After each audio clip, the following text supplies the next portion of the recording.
Something feels off in America right now. People are working full-time jobs, yet living paycheck to paycheck. Groceries feel expensive. Rent feels impossible. Even basic things, like healthcare, childcare, or a simple night out, now feel like luxury purchases. And here's the scariest part. This isn't a temporary problem. It's not just inflation, and it's not going away in 2026. In this video, we're breaking down why everyday life in America is becoming unaffordable, who's being hit the hardest, and why millions of Americans feel like they're falling behind, even when they're doing everything right. Stay until the end, because the final reason explains why even high earners are starting to feel trapped. If you care about understanding the real economy, not the one on TV, subscribe to this channel. Part 1. The cost of basic life has exploded.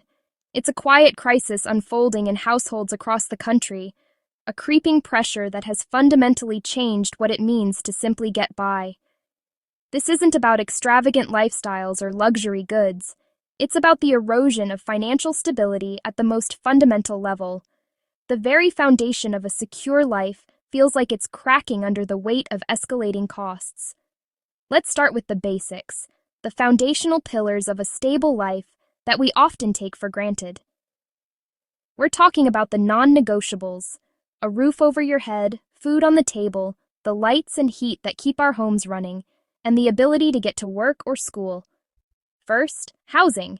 Whether it's rent or a mortgage, this is almost always the single largest expense. For decades, the dream of homeownership was a cornerstone of the American middle class. Today, it feels more like a fantasy. With interest rates climbing and housing prices remaining stubbornly high, the barrier to entry is insurmountable for millions. And for those who rent? The situation is just as dire.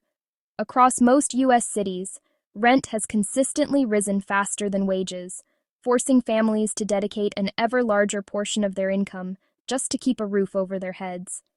Then there's food. The weekly trip to the grocery store has become an exercise in anxiety. Prices for staples like eggs, milk, and bread have seen dramatic increases. You find yourself doing mental gymnastics in every aisle, trying to balance nutrition with a shrinking budget. Groceries cost more, but anecdotally, portions feel smaller, a phenomenon known as shrinkflation. You're paying more to get less. Next, utilities. The bills for electricity, gas, and water seem to creep up every month, even when your usage stays exactly the same. These are essential services you can't live without, yet their costs are becoming increasingly unpredictable and burdensome. And finally, transportation. For most Americans, a car isn't a luxury. It's a necessity to get to work, take kids to school, and run essential errands. But the cost of car ownership has skyrocketed. It's not just the volatile price of gas. It's also the soaring costs of insurance, routine maintenance, and unexpected repairs. These aren't luxuries. They're the absolute necessities of modern life. They form the basic budget for any working individual or family. So what is the result of this relentless financial pressure? It's a painful paradox. Americans aren't spending more because they want to indulge. They're spending more just to stand still. Every dollar earned is immediately consumed by the rising cost of survival, leaving little to nothing for savings, emergencies, or planning for the future. This creates a constant, low-grade hum of anxiety. When the cost of simply surviving becomes this expensive, stress is no longer a temporary state. It becomes a permanent and exhausting part of daily life. Part 2. Wages can't keep up on paper. The numbers look promising. We hear about nominal wage growth, and many people have seen their paychecks increase over the years. It's the kind of news that should signal progress, a step toward greater financial security. It feels like we should be doing better. But in real life, when you step away from the spreadsheets and into the day-to-day, the story changes completely. Those wage increases haven't kept pace with the relentless climb in the cost of living. This isn't just a feeling, it's a statistical reality. The gap between what we earn and what we spend is widening, creating a silent crisis for millions. That hard-earned raise is immediately eaten up by a sudden rent hike. A year-end bonus, once a reason to celebrate, now just disappears into ever-increasing grocery bills. The cost of fuel, utilities, and healthcare chip away at our income before we even have a chance to think about saving. For so many, side hustles have become mandatory just to cover the basics. They're no longer an optional way to get ahead. This isn't a struggle confined to minimum wage jobs. Even professionals, dedicated teachers, compassionate nurses, and skilled office workers feel like they're running on a treadmill that keeps speeding up. They're working harder, taking on more responsibility, yet their financial stability feels more fragile than ever. And when income growth consistently lags behind the fundamental costs of living, people don't get ahead.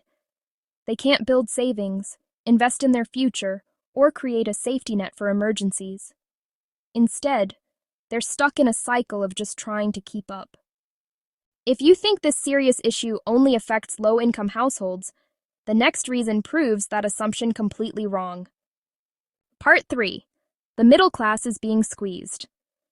The American middle class used to mean stability, a home, savings, vacations, retirement. Now, middle-class families are drowning in invisible costs: healthcare premiums, childcare expenses, student loan payments, property taxes. They earn too much for assistance, but not enough to breathe. This is why so many families feel stuck. They're not poor, but they're not secure either. And that pressure builds every year. Part 4. Housing is no longer a stepping stone. Housing used to be the path to stability. Now it's a barrier. First-time buyers can't compete. Renters can't save. Mortgage rates lock people out. Even downsizing doesn't help, because cheap housing barely exists anymore. And when housing becomes unstable, everything else collapses with it. Family planning, career choices, mental health. This is no longer a housing crisis. It's a life planning crisis. Part 5. Cutting back is no longer enough. For years, Americans adapted. They stopped eating out, delayed vacations, skipped upgrades. But now, there's nothing left to cut. When necessities consume most of your income, budgeting becomes meaningless. You can't optimize your way out of rent increases. You can't discipline your way out of medical bills. The problem isn't spending habits, it's structural. Part 6. Debt is filling the gap. When income can't keep up, debt steps in. Credit cards, buy now, pay later plans, personal loans. Debt isn't funding luxury anymore. It's funding survival.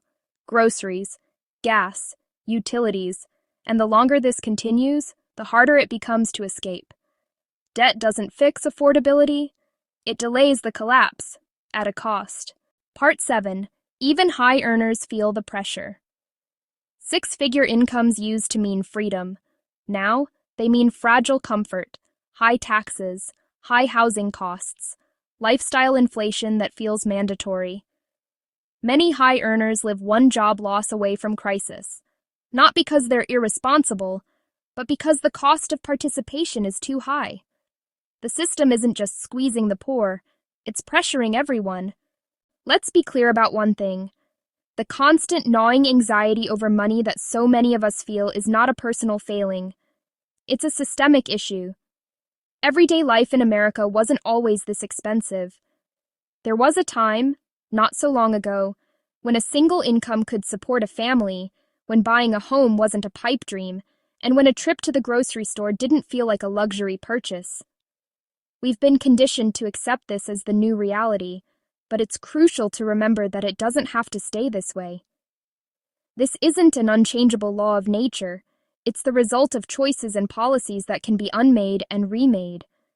But ignoring the problem won't fix it. Pretending that the next paycheck will magically solve everything, or that we can just budget our way out of decades of wage stagnation and rising costs, is a recipe for disappointment. The danger we face, leading up to 2026 and beyond, isn't about a sudden collapse you'd see in a disaster movie. It's not a single dramatic event. Instead, it's about a slow erosion. It's the erosion of security, where a single unexpected expense, a car repair, a medical emergency, can push a family over the edge. It's the erosion of stability, where the ground beneath our feet feels constantly shaky, and planning for the future seems like an act of pure fantasy. Most importantly, it's the erosion of the idea that hard work guarantees a decent life. That foundational promise, the very bedrock of the American dream, is cracking under the weight of this economic pressure. The first step to changing course is to acknowledge the reality of the situation, together. So let's start that conversation right now. Comment below. Do you feel more stressed about money now than 5 years ago? What's the one cost that has impacted you the most? Your story matters. It's part of a larger picture that needs to be seen. Subscribe if you want honest conversations about real life in America, because pretending everything is fine isn't helping anyone. It's time to stop whispering our worries and start demanding solutions.